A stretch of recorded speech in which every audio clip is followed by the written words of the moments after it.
അച്ഛന് ശേഷം ഞാൻ കണ്ണുടച്ച് വിശ്വസിച്ച ഒരേ ഒരു പുരുഷൻ ഗിരിയേട്ടനാ. ഞാൻ ഗിരിയേട്ടനെ സ്നേഹിച്ചതും വിശ്വസിച്ചതും എല്ലാം വെറുതെ ആയെന്ന് മനസ്സിലാക്കിയ നിമിഷം എന്റെ കാലിനടിയിലെ മണ്ണ് ഒലിച്ചുപോയി. അപ്പൊ ഞാൻ നമ്മുടെ കുഞ്ഞിനെ ചുമക്കുമായിരുന്നു. ഗിരിയേട്ടൻ അനുഭവിച്ചതാ. അത് വെച്ച് നോക്കുമ്പോ ഒന്നുമല്ല. ഞാൻ സ്വയം ന്യായീകരിക്കാനല്ല ശ്രമിക്കുന്നത്. നീ പറഞ്ഞതുപോലെ പ്രതീക്ഷയെക്കുറിച്ച് തന്നെയാണ് ഞാനും ചിന്തിക്കുന്നത്. അവളെ നിനക്ക് ഒറ്റയ്ക്ക് വളർത്താൻ സാധിക്കുമെന്ന് തോന്നുന്നുണ്ടോ? കഴിഞ്ഞ 5 വർഷമായി ഇങ്ങനൊരു മകളെപ്പറ്റി ഗിരിയേട്ടൻ അന്വേഷിച്ചിരുന്നോ?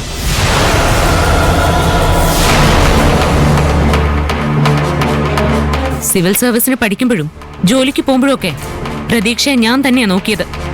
ഇന്ന് വരെ അവൾക്കൊരു കുറവും വരുത്തിയിട്ടില്ല. ഒരു കുഞ്ഞിനെ നോക്കാൻ സ്ത്രീക്ക് ആണിന്റെ സഹായം വേണോന്നൊക്കെ പഴയ ചിന്താഗതിയാ. ഞാനൊരു സിംഗിൾ മദറായി തന്നെയാ അവളെ വളർത്തിയത്. മറ്റാരെയും ആശ്രയിക്കാതെ സ്വന്തം കാലിൽ നിൽക്കുന്ന ഒരമ്മയെ കണ്ട പ്രതീക്ഷ വളർന്നത്. അതുകൊണ്ട് സ്വന്തം ഭാവി മറ്റാരുടെയും കയ്യിലല്ലെന്ന് അവൾ മനസ്സിലാക്കിയിട്ടുണ്ട്. ഗിരിയേട്ടൻ ഒരു കാര്യം മനസ്സിലാക്കണം. നിങ്ങൾ പ്രതീക്ഷയുടെ ജീവിതത്തിന്റെ ഭാഗമാവൂ എന്നത് അവളുടെ ആവശ്യമല്ല, നിങ്ങളുടെ ആവശ്യമാണ്. അവളുടെ കാര്യങ്ങൾ നോക്കാൻ ഞാൻ മാത്രം മതി. ഞാൻ നിന്റെ കഴിവിനെ ചോദ്യം ചെയ്തതല്ല മഞ്ജു. അങ്ങനെയാണെങ്കിലും എനിക്കൊരു വിരോധവുമില്ല. എനിക്ക് ഗിരിയേട്ടനെ ഒന്നും ബോധ്യപ്പെടുത്തേണ്ട കാര്യമില്ല. ഒന്നും ബോധ്യപ്പെടുത്തണ്ടെങ്കി പിന്നെ എന്തിനാ ഈ വീട്ടിൽ കയറി ഇറങ്ങി നടന്ന് അമ്മയുടെ സ്നേഹമുള്ള പോലെ അഭിനയിക്കുന്നത്? നീ കുഞ്ഞിനെയും കൊണ്ട് പെട്ടെന്ന് പോയതിന്റെ ആഘാതത്തിലാ അമ്മ തളർന്നു വീണത്. എന്നിട്ടൊന്ന് തിരിഞ്ഞു പോലും നോക്കാതെ നീ സ്ഥലം വിട്ടില്ലേ?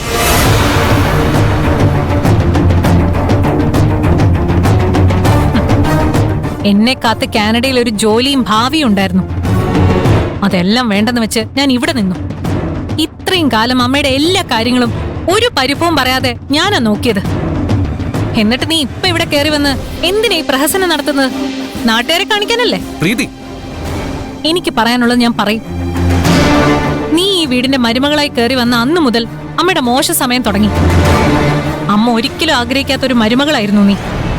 അങ്ങനെയുള്ള നിന്നെ ഗിരിയേട്ടൻ എങ്ങനെ സ്നേഹിക്കാനാ? നിർത്ത്. ഇനിയൊരു അക്ഷരം വേണ്ടിയ ഇത്രയും കാലം അമ്മയെ നോക്കിയതിന്റെ നന്ദി ഞാനങ്ങ് മറക്കും.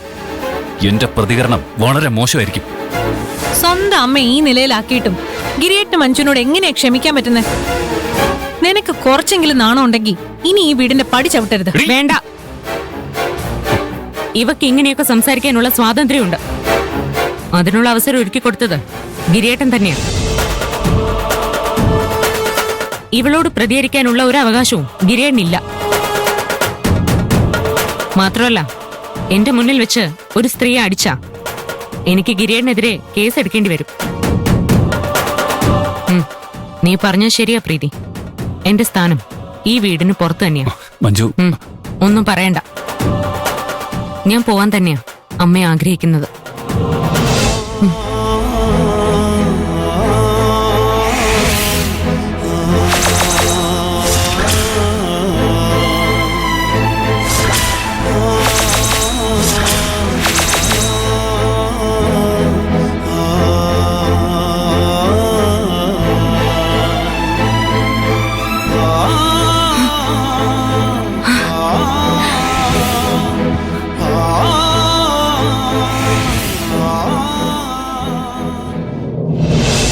അമ്മേ, അമ്മേ,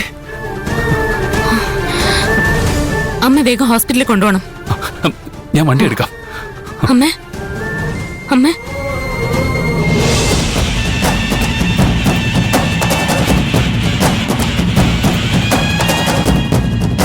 അമ്മ ഒന്നുകൊണ്ട് പേടിക്കണ്ട, ഞാൻ കൂടെ തന്നെയുണ്ട്.